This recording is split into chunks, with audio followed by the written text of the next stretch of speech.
கஷ்டமெல்லாம் ரொம்ப கஷ்டம். இன்னும் சொன்னால் எவ்வளவோ கஷ்டம் இருக்குது. எங்கள் வீட்டுக்கார் இறக்கும்போது எங்கள் பையனுக்கு 12 வயசு. எங்கள் பையன் இறக்கும்போது எங்கள் பேரங்களுக்கு 7 வயசு. சிரமம் தான். எங்கள் வீட்டுக்கார் இருந்து எங்களுக்கு பிள்ளைய வேலை பார்த்து தான் நாங்கள் எல்லாம் இது பண்ணோம். பொம்பளை பிள்ளைங்க தீப்பெட்டி ஆசு போவாங்க. அப்போ வாரம் 40 ரூபா வாங்குவாங்க. அந்த 40 ரூபாயை நாங்கள் ரேஷன் அரிசியை வச்சு இது பண்ணி அந்த பிராடுமன் ரூபா அது வர்றதை வச்சு அவங்கள கல்யாணம் முடிச்சு கொடுத்தோம்.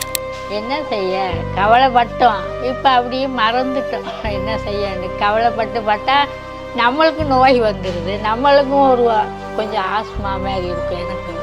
அதனால் இப்போ கொஞ்சம் வெறுத்துட்டேன். 4 வருஷம் ஆகுது எங்கள் பையங்க இறந்து.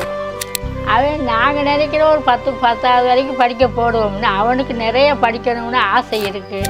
நான் சொல்கிறேன், அப்பா மாதிரி நீயும் 10 படிச்சுட்டு ஹோட்டலுக்கு போடா அப்படிங்கிறேன். நான் படிக்கணும், அவனுக்கு படிக்கணும். அதான் நீங்கள் வரீங்கன்னு சொன்னால் கூட இருக்க மாட்டேனே. நான் ஸ்கூலுக்கு போனேன். சார் வைவார் நான் விட்டு ஓடுறேன். அவங்க அப்பா இருக்கும்போதே எல்லாருக்கிட்டையும் பெரியவங்ககிட்டலாம் சொல்லுவாங்க, நான் படித்து டாக்டர் ஆயிடுவேன் அப்படின்னு சொல்லியிருக்கேன். அந்த ஊருக்கு படிக்க போட நம்மளுக்கு வசதி வேணும்.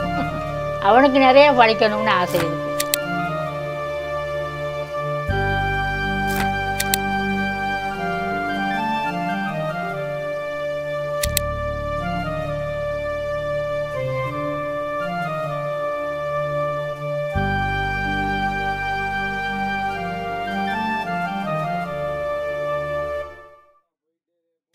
என் பேர் நாகேஸ்வரி.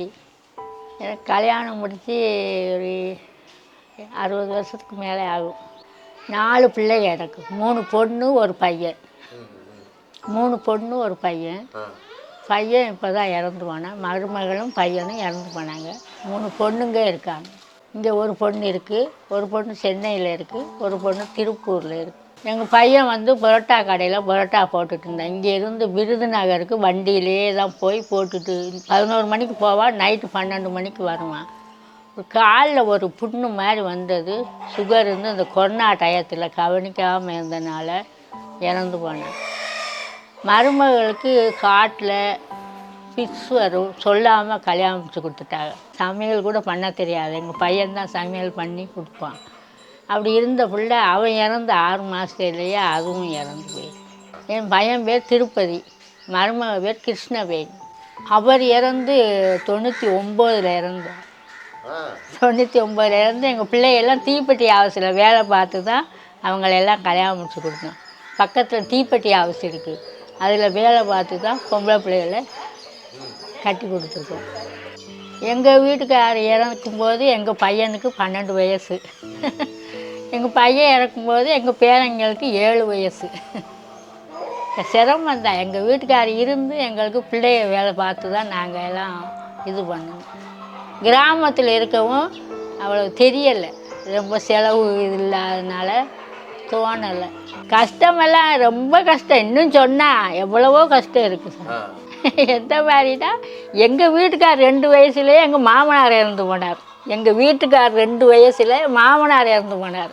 எங்கள் மாமியார் பச்சரிசியை உலக்க வச்சு இடித்து அதை மிளகா பொடியெல்லாம் இப்போ மிஷினுக்கு போடுறோம். அப்போ உலக்கையால் இடித்து கஷ்டப்பட்டு இந்த வீடு இதுகெல்லாம் சேர்த்து வச்சுருந்துச்சு. அதுக்கு பிறகு அவர் எங்கள் வீட்டுக்கார் இறக்கும்போது எங்கள் பையனுக்கு அதான் சொன்னேன்ல 12 வயசு. எங்கள் பையன் இறக்கும்போது இந்த பையங்களுக்கு 7 வயசு 5 வயசு. இந்த மாதிரி சூழ்நிலை கஷ்டத்தில் தான். எங்கள் வீட்டுக்கார் இருந்து எங்களுக்கு ஒரு பிரயோஜனமும் இல்லை. அவர் தண்ணி அடிச்சுட்டு எந்த பிரயோஜனமும் இல்லை. பொம்பளை பிள்ளைங்க தீப்பெட்டி ஆசு போவாங்க. அப்போ வாரம் 40 ரூபா வாங்குவாங்க. அந்த 40 ரூபாயை நாங்கள் ரேஷன் அரிசியை வச்சு இது பண்ணி அந்த பிராடுமன் ரூபா அது வர்றதை வச்சு அவங்கள கல்யாணம் முடிச்சு கொடுத்தோம். தம்பிமாருக்கே 2 பிள்ளைகளை கொடுத்துட்டோம். பொம்பளை பிள்ளைகளாம் நல்லா இருக்காங்க. பையனுக்கு தான் இந்த மாதிரி ஆகுது. பையனும் நல்ல திறமைசாலி தான். இந்த நோய் வந்து அதை கவனிக்கலை. அந்த கொரோனா டயத்தில் கவனிக்காமல் விட்டுட்டான். இல்லைன்னா இன்னும் கொஞ்சம் நாளைக்கு இருப்பான். 500 ரூபா சம்பளத்துக்கு பரோட்டா போடுவான். எங்கள் பிள்ளை இருந்தப்போ கொஞ்சம் ரொம்ப கஷ்டம்தான்.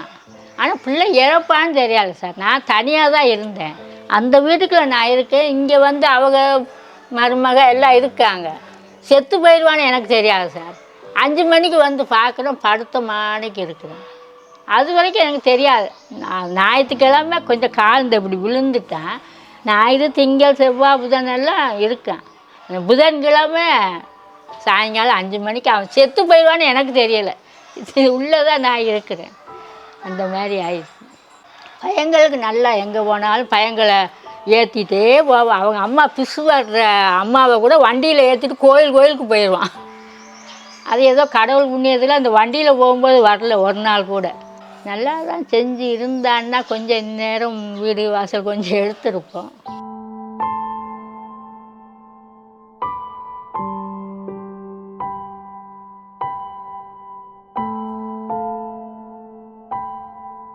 என்ன செய்ய கவலைப்பட்டோம். இப்போ அப்படியே மறந்துட்டோம். என்ன செய்யன்னு கவலைப்பட்டா நம்மளுக்கு நோய் வந்துடுது. நம்மளுக்கும் கொஞ்சம் ஆஸ்மா மாதிரி இருக்கும் எனக்கும். அதனால் இப்போ கொஞ்சம் வெறுத்துட்டோம். 4 வருஷம் ஆகுது எங்கள் பையங்க இறந்து. அதனால் விட்டுட்டோம். அவங்களுக்கு அம்மா அப்பா இல்லைங்கிறது தெரியலை. இன்னும் அந்த வருத்தம் தெரியலை. எல்லாம் ஆளுக்கு இங்கே நல்லா இருந்தவங்களாம் நல்லா பார்த்துக்கிறவும் தெரியலை. அந்த இது தெரியலை. இன்னும் பெரிய பிள்ளை ஆன பிறகு தான் அவங்களுக்கு தெரியும் அம்மா அப்பா இல்லைங்கிறது. அந்த வருத்தம் இன்னும் அவங்களுக்கு தெரியலை. இப்படி ஆளுக்கு கொஞ்சம் உதவி வந்ததுனால அவங்களுக்கு தெரியலை. எந்நேரம் இங்கே இருக்கிறனால அவங்க தான் அம்மா மாதிரி. அவங்களுக்கு அம்மா இல்லைங்கிற இது இன்னும் அந்த இது தெரியலை. 7 படித்து கூட அந்த வருத்தம் தெரியலை. அந்த அளவுக்கு நாங்களும் பார்த்து செய்கிறோம். என்ன செய்ய.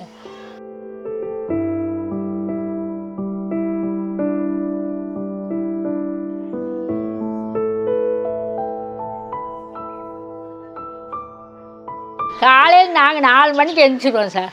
4 மணிக்கு கிராமத்தில் எழுந்திரிச்சி வாசல் இதெல்லாம் அந்த அது வரைக்கும் வாசல் தொளித்து செஞ்சு சமையல் பண்ணி அவங்களுக்கு சுடு தண்ணி வச்சு குளிக்க ஊற்றி துணி துவைச்சி போட்டு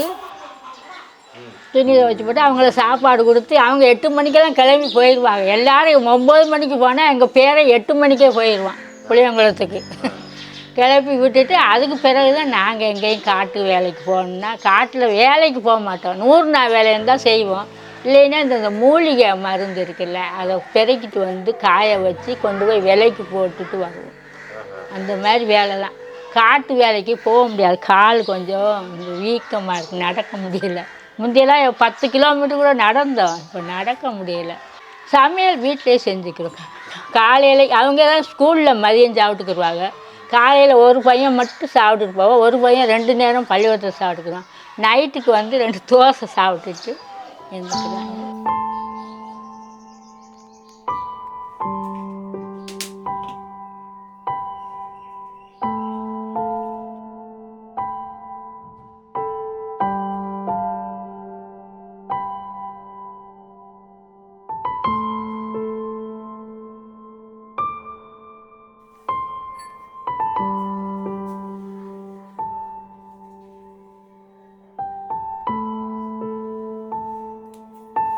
ஒரு நாளைக்கு 7 ரூபா கேட்பாங்க பள்ளிக்கூடத்துக்கு போகும்போது. அதை வச்சு எதுவும் வாங்கி தின்னுட்டு இருந்துக்கிறது. திருப்பி ஏதாவது நாங்கள் எங்கேயாவது போனால் எதுவும் வாங்கிட்டு வந்தால் கொடுத்தா சாப்பிட்டுக்குருவாங்க. நிறையெல்லாம் வேணும் அதுதான் வேணும் அப்படின்னு கேட்க மாட்டாங்க.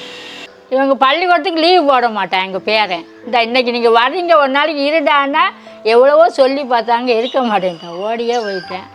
அது ஆசை இருக்குது சார். அவன் படிக்கணுங்கிற ஆர்வத்தில் தான் இருக்கிறான். நம்மளுக்கு முடிஞ்ச அளவுக்கு படிக்க வைப்போம். அவன் நாங்கள் நினைக்கிற ஒரு 10வது வரைக்கும் படிக்க போடுவோம்னா அவனுக்கு நிறைய படிக்கணும்னு ஆசை இருக்குது. படிக்க போட நம்மளுக்கு வசதி வேணும். அவனுக்கு நிறைய படிக்கணும்னு ஆசை இருக்குது.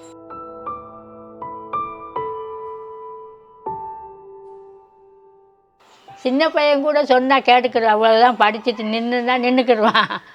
பெரிய பையனுக்கு நிறைய படிக்கணும்னு ஆசை இருக்குது.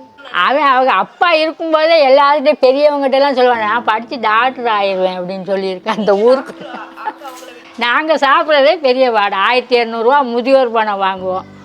100 நாள் வேலை செஞ்சால் இப்போ இந்த 4 வாரம் வேலை செஞ்சுருக்கோம். இன்னும் சம்பளம் வரல.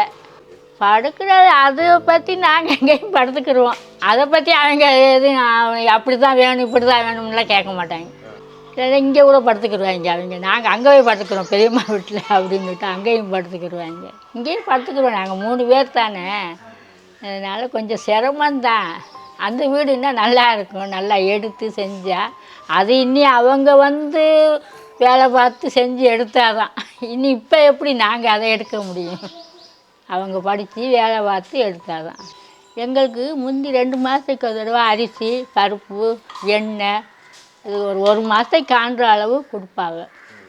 இப்போ வந்து நிறைய ஆள்கள் இருக்கிறதுனால அவ்வளவு இல்லை, முந்தி மாதிரி இல்லை. ஆமாம், அப்போ தீபாவளிக்கு கொடுத்தாங்க, இப்போ தைப்பொங்கலுக்கு கொடுத்துருக்காங்க. அது எங்களுக்கு 1 மாதம் இல்லைன்னா ரேஷன் அரிசி சாப்பிடுவோம். ரேஷனில் வர அரிசி இது கொஞ்சம் நல்ல அரிசியாக இருக்கும், அதை வச்சு நல்ல உதவி தான். அதெல்லாம் அவங்கள சும்மா சொல்லக்கூடாது, அவங்க ஏதோ நல்லா இருக்கணும். நீங்கள்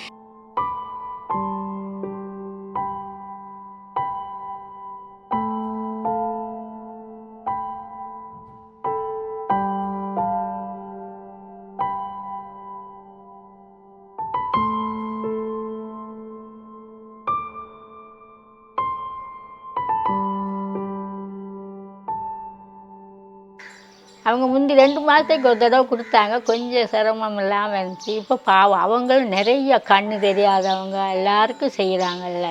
நாங்கள் அன்றைக்கி பார்த்தோம், நீங்கள் பார்த்தீங்கல்ல எவ்வளோ வாழ்க கண்ணு தெரியாதவங்க. அதனால் அவங்களையும் சொல்ல முடியாது. நாங்கள் அதை வச்சே சமாளிச்சுக்கிறோம். பள்ளிக்கூடத்தையும் சாப்பிட்றாங்கல்ல, அதனால் ரொம்ப செலவு இல்லை.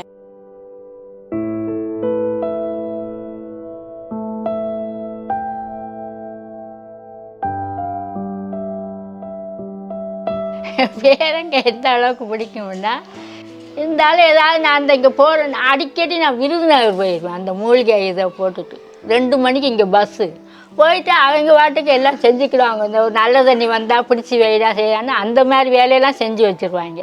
கதவை திறந்து போட்டு போயிடும், அவங்க வாட்டு பார்த்துக்கிடுவாங்க. 6:45 தான் வருவோம் திரும்பி. அந்த ஒரு இது செஞ்சுக்கிடுவாங்க. நான் பார்த்துக்கிறேன்னு சொல்கிறாங்க. நான் பார்த்துக்கிடுவோவா, வேலை செஞ்சுருவேன்ல. நான் ரொம்ப படித்து தான் வேலை செய்வானா. நான் சொல்கிறேன் 10வது வரைக்கும் படிச்சுட்டு கடைக்கு கூட போட ஆகிறேன், ஹோட்டலுக்கு. நான் நிறையா படிக்கணும்.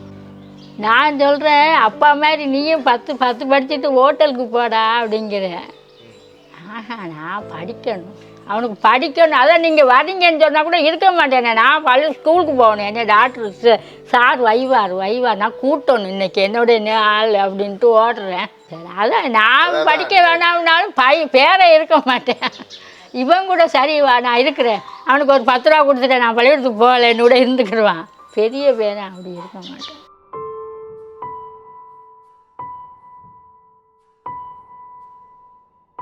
இப்போ என்ன சார், இப்போதைக்கு எல்லாம் கவர்மெண்ட்லேயே எல்லாம் கொடுக்குறாங்க, தெரியாது. இன்னும் கொஞ்சம் பெரிய படிப்பு படிக்கும்போது கொஞ்சம் சிரமமாக 12 இப்படி படித்தா அந்த நேரம் நோட்டு இதுகளும் ஒவ்வொருத்தர் உங்களை மாதிரி கொண்டு வந்து கொடுப்பாங்க. அந்த பையங்களுக்கு தெரியும் அம்மா அப்பா இல்லைன்னு, அவங்க பேனா பென்சிலு நோட்டு இதுகளும் வாங்கி கொடுப்பாங்க. இன்னி ரொம்ப படிக்கும்போது தான், நாங்கள் ரொம்ப படிக்கலைல்ல, அதனால் நமக்கு தெரியலை எவ்வளோ செலவு ஆகும் என்னங்கிறது. ஒரு சைக்கிள் கூட இந்த அவங்க பெரிய பையனுக்கு இவங்க கொடுத்தாங்க. அவங்க பிள்ளைய படித்த சைக்கிளை பெரிய பையனுக்கு கொடுத்துருக்காங்க. இனி அடுத்து சின்ன பையனுக்கு ஒரு சைக்கிள் வாங்கணும். இனி 6வது அங்கே புளியங்குளம் போகணும். இங்கே 5 படிக்கிறேன், 6வதுக்கு புளியங்குளம் போகணும். 1 கிலோமீட்டர் இருக்கும் அது.